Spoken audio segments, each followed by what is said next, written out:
तेज प्रताप यादव की पार्टी है जनशक्ति Janata Dal black board छाप, उसकी उम्मीदवार श्रीमती वीणा मानवी हैं जो शायद एक महिला विकास मंच भी चलाती हैं। आज अचानक खबर आ रही है कि उनको गिरफ्तार कर लिया पटना पुलिस ने। मुझे तो अब ये भी संदेह हो रहा है कि हो सकता है वीणा मानवी का नामांकन भी किसी तकनीकी आधार पर रद्द कर दिया जाए और उनको चुनाव ही नहीं लड़ने दिया। प्रताप यादव का कहना है कि ये एक राजनीतिक षड्यंत्र है, बीजेपी ने किया है ये सब।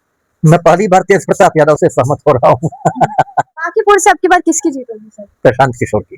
जी। दावे के साथ करेंगे। अब दावा तो नहीं है, जब ज्ञानेश कुमार दिल्ली में बैठे हुए हैं तो कुछ हो सकता है, ईवीएम ही हैक करवा दे ज्ञानेश। लगता है क्या वीणा मानवी बाहर आएंगे अभी?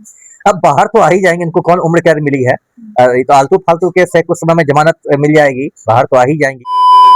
देखिए, कहते हैं कि पाप का घड़ा एक न एक दिन फूट ही जाता है। देखिए, वीणा मानवी को पटना पुलिस ने गिरफ्तार कर लिया है। क्या राजनीतिक षड्यंत्र है? देखिए, बांकीपुर उपचुनाव भी चल रहा है। हमारे साथ पूर्व आईपीएस अमिताभ दास सर हैं, सर से बातचीत करेंगे। क्या लगता है सर, क्यों गिरफ्तार किया होगा? देखिए, गिरफ्तारी से तो मुझे मतलब राजनीति की बदबू आ रही है और सभी दर्शक जानते हैं कि अभी बांकीपुर उपचुनाव होने हैं। 30 जुलाई को मतदान है, 3 अगस्त को मतगणना है और उसमें जो तेज प्रताप यादव की पार्टी है जनशक्ति जनता दल ब्लैक बोर्ड छाप, उसकी उम्मीदवार श्रीमती वीणा मानवी हैं जो शायद एक महिला विकास मंच भी चलाती हैं। आज अचानक खबर आ रही है कि उनको गिरफ्तार कर लिया पटना पुलिस ने। कोई वारंट था किसी कोर्ट केस में, तो ये बात है कि ठीक है वारंट था तो आज ही पटना पुलिस को ज्ञान प्राप्त हुआ कि वारंट है। बोला जा रहा है कि 420 की धोखाधड़ी है। ठीक है, 420 हो 840 हो वो मैं नहीं पूछ रहा, लेकिन आपकी नींद आज ही खुली है, नामांकन के दिन ही खुली है। इतने दिन तक आप कहाँ थे? तो इसका मतलब है कि ये सरकारी गुंडागर्दी है, सरकार के आदेश पर पुलिसिया गुंडागर्दी है। देखिए, बिहार पुलिस को बड़े बड़े माफिया पर हाथ डालने की औकात नहीं है।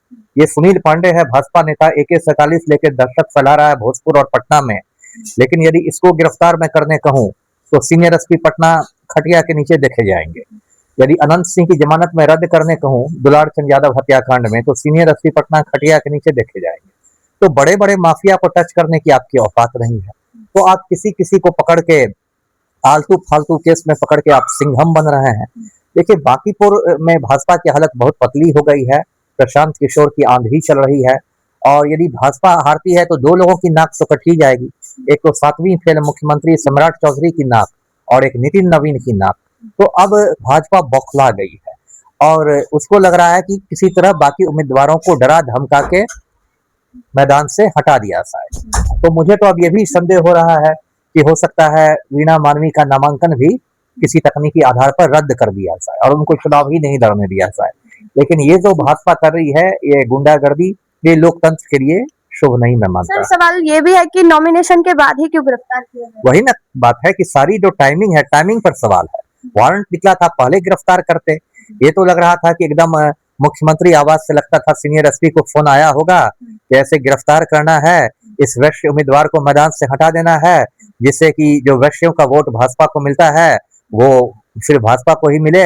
ये सब बातें आई होगी, लेकिन इस तरह से राजनीतिक तरीके से गिरफ्तारी नहीं होनी चाहिए और इससे पुलिस की छवि कोई निखरती नहीं है, इससे पुलिस की बदनामी ही होती है। जी। सर, तेज प्रताप यादव का कहना है कि ये एक राजनीतिक षड्यंत्र है, बीजेपी ने किया है ये सब। मैं पहली बार तेज प्रताप यादव से सहमत हो रहा हूँ कि ये सच में राजनीतिक षड्यंत्र ही है और भाजपा के इशारे पर ही है। तेज प्रताप ने सही कहा। जी। क्या लगता है क्या वीणा मानवी बाहर आएंगे अभी? अब बाहर तो आ ही जाएंगे, इनको कौन उम्र कैद मिली है, ये तो आलतू फालतू केस है, कुछ समय में जमानत मिल जाएगी, बाहर तो आ ही जाएंगी। तो लेकिन हाँ, भाजपा ने अपना रंग दिखा दिया है कि वो सत्ता के लिए किसी भी हद तक जा सकती है, सरकारी तंत्र का दुरुपयोग कर सकती है, सारी चीजों का दुरुपयोग कर सकती है। भाजपा ने अपना रंग दिखा दिया है। जी। बांकीपुर से आपकी बार किसकी जीत होगी सर? प्रशांत किशोर की। जी। दावे के साथ करेंगे। अब दावा तो नहीं है, जब ज्ञानेश कुमार दिल्ली में बैठे हुए हैं तो कुछ हो सकता है, ईवीएम ही हैक करवा दे ज्ञानेश कुमार, तो मैं क्या करूंगा? दावे से नहीं बोल रहा हूँ, लेकिन जो जमीन पर मुझे दिखाई दे रहा है, जो परिदृश्य है, उसके अनुसार प्रशांत किशोर की स्थिति काफी मजबूत है। भाजपा को अपना उम्मीदवार बदलना पड़ा, अभिषेक सिन्हा बंटी को हटा के नीरज सिन्हा को लाना पड़ा, लेकिन एक टुटपुजिया की जगह दूसरे टुटपुजिया को लाके आप प्रशांत किशोर को नहीं हरा सकते। बहुत सारे मुद्दे भाजपा के खिलाफ जा रहे हैं, भरत तिवारी हत्या का भी लोगों में आक्रोश है, नीट छात्राकांड का भी आक्रोश है, राम मंदिर चढ़ावा चोरी का आक्रोश है, बंटी यादव हत्या का आक्रोश है। तो सारे लोगों के आक्रोश भाजपा को इसमें फेस करने पड़ेंगे। जी। चलिए, बहुत बहुत धन्यवाद।